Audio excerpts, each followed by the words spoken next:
আসসালামু আলাইকুম প্রিয় এইচএসসি লেভেলের শিক্ষার্থীরা, আমরা তোমাদের জন্য এডুকেশনাল লিডারশিপ এবং তাসনমস ইকোনমিক্স কেয়ারের পক্ষ থেকে নিয়ে হাজির হলাম কিছু সংখ্যক গুরুত্বপূর্ণ অর্থনীতিবিদ পর্ব নাম্বার 2।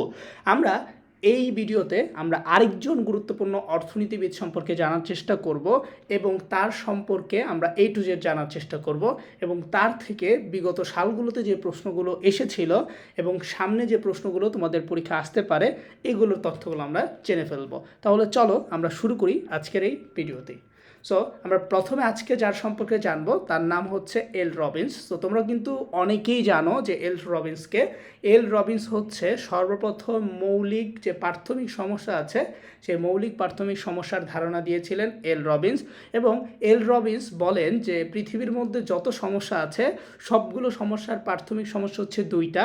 তিনি বলেন, তো এক নম্বর তিনি যেটা বলেন সেটা হচ্ছে যে তিনি দুষ্প্রাপ্যতা কথাটি বলেন, যে দুষ্প্রাপ্যতা, এবং দ্বিতীয়ত তিনি বলেন নির্বাচনের কথা। অর্থাৎ তার মতে মৌলিক প্রাথমিক সমস্যা হচ্ছে দুইটি, এক নাম্বার হচ্ছে দুষ্প্রাপ্যতা, আরেকটা হচ্ছে কি নির্বাচন। সো আমরা যদি একটু দেখি যে অর্থনীতি হলো দুষ্প্রাপ্যতার বিজ্ঞান। যদি তোমাদের কখনো পরীক্ষায় আসে যে অর্থনীতি হচ্ছে দুষ্প্রাপ্যতার বিজ্ঞান, উক্তিটি কার, তখন তোমরা লিখে ফেলবে যে উক্তিটি হচ্ছে এল রবিন্সের।